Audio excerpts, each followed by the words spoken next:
स्वच्छ सर्वेक्षण 2023 के अनुसार पुरस्कार प्राप्त करने वाले सभी विजेताओं को मैं हार्दिक बधाई देती हूँ।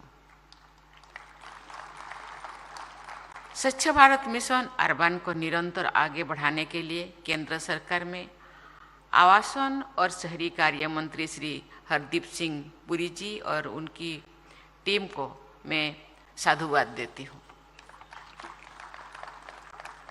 व्यापक भागीदारी के साथ किया गया है ये स्वच्छ सर्वेक्षण और पुरस्कार समारोह भी स्वच्छता के स्तर को ऊंचा करने की दिशा में एक महत्वपूर्ण सोपान है। मुझे बताया गया है कि इस सर्वेक्षण के लिए हर वर्ष एक महत्वपूर्ण विषय नियत किया जाता है और उस विषय से जुड़े मानकों को विशेष महत्व दिया जाता है। मैं समझती हूँ कि इस थीमेटिक अप्रोच से स्वच्छता अभियान के विभिन्न आयामों को बल मिला होगा। वर्ष 2023 का विषय है वेस्ट टू वेल्थ। ये बहुत अच्छा और उपयोगी विषय है। आपकी इस सोच को आगे बढ़ाते हुए मैं कहना चाहती हूँ, वेस्ट इज वेल्थ आपके सुमधुर संगीतबद्ध अंतिम में बहुत अच्छा संदेश दिया गया है। कूड़ा कचरा को कंचन में परिवर्तन करना है, संपूर्ण स्वच्छता में भारत को दिव्य बनाना है।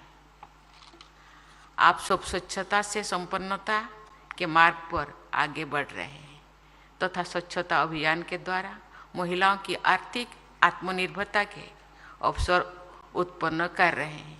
इसके लिए मैं आप सबकी बहुत सराहना करती हूँ। स्वच्छता अभियान को जन आंदोलन का रूप देने में केंद्र सरकार, राज्य सरकारों, विभिन्न संगठनों, जागरूक नागरिकों और सबसे बढ़कर हमारी सफाई मित्रों ने निष्ठापूर्वक योगदान दिया है।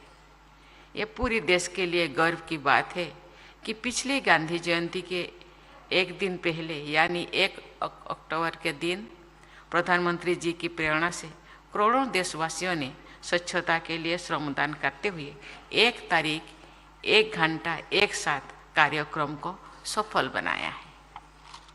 ऐसा करके हमारे देशवासियों ने राष्ट्रपिता को सच्ची श्रद्धांजलि अर्पित की है।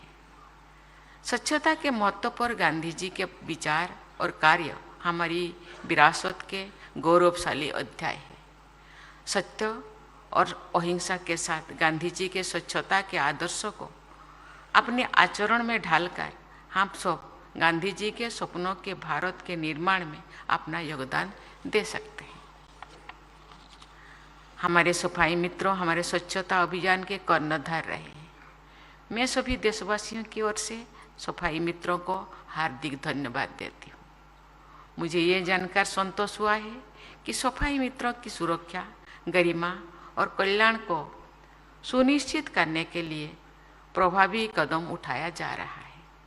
मैकेनाइज्ड क्लीनिंग के जरिए मेन हॉल को समाप्त करके मेशिन हॉल के माध्यम से सैनिटेशन का लक्ष्य हासिल करके ही हम एक संवेदनशील समाज के रूप में अपनी सही पहचान बना सकेंगे।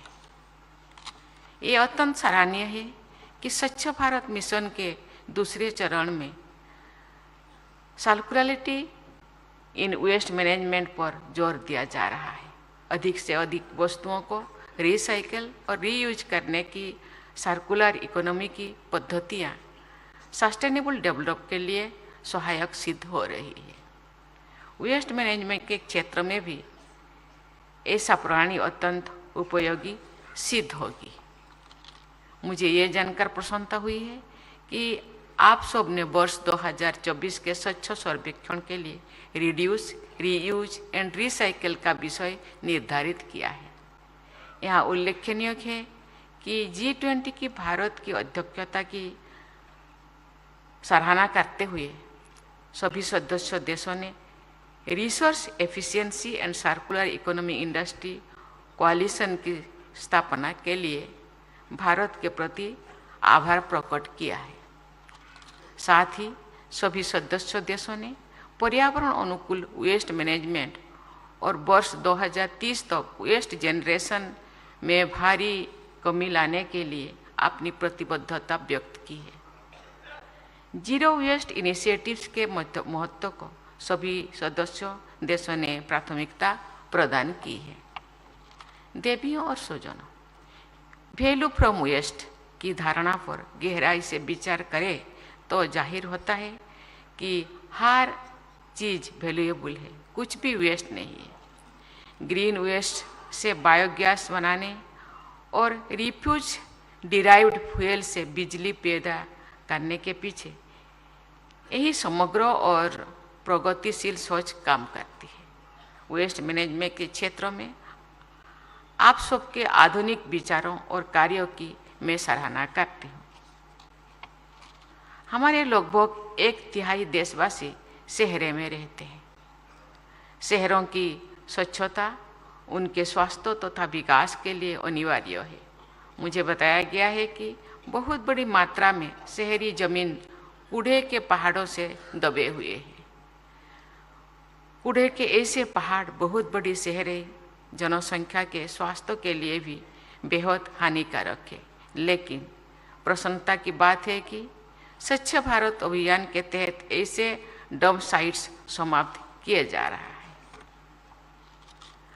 आज पुरस्कार प्राप्त करने वाले शहरों में ऐसे डंप साइट्स की समस्या का समाधान कर लिया गया है। मैं आशा करती हूँ कि देश के सभी शहरों क्षेत्रों में प्रभावी कार्य किए जाएंगे और जीरो डंप साइट का लक्ष्य हासिल किया जाएगा। स्वच्छता अभियान की सफलता के लिए तथा इसकी उपलब्धियों का निरंतर बनाए रखने के लिए जन जन की भागीदारी तो अनिवार्य है ही, सभी हितधारक वर्गों का सक्रिय सहयोग भी जरूरी है। मुझे ये देखकर प्रसन्नता हुई है कि मिनिस्ट्री ऑफ अर्बन डेवलपमेंट द्वारा मल्टी स्टेक होल्डर अप्रोच को अपनाया गया है और सभी संस्थानों और क्षेत्रों के प्रतिनिधि यहाँ उपस्थित हैं। आज हमारे बीच पद्मश्री से सम्मानित असाधारण बालुका शिल्पी श्री सुदर्शन पटनायक जी सहित अनेक स्वच्छता एम्बेसडर्स विद्यमान हैं। यहाँ उपस्थित प्रत्येक प्रतिभागी से मेरा आग्रह है कि आप सब स्वच्छता के दूत की तरह अपने अपने क्षेत्रों में जागरूकता का प्रसार करें और सबको स्वच्छता कार्यों के लिए प्रेरित करें। मुझे पूरा विश्वास है कि आज के पुरस्कार विजेताओं से प्रेरणा लेकर सभी लोग और संस्थान स्वच्छता की दिशा में अपने प्रयासों को और अधिक सुदृढ़ करेंगे। हमारे युवा हमारे सबसे महत्वपूर्ण स्टेक होल्डर्स है।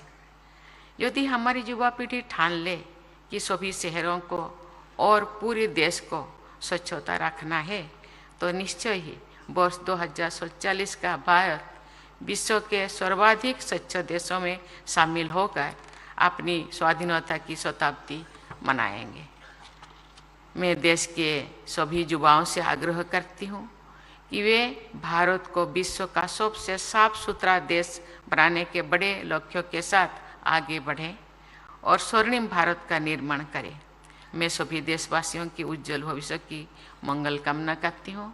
सबको बहुत बहुत धन्यवाद। जय हिंद, जय भारत।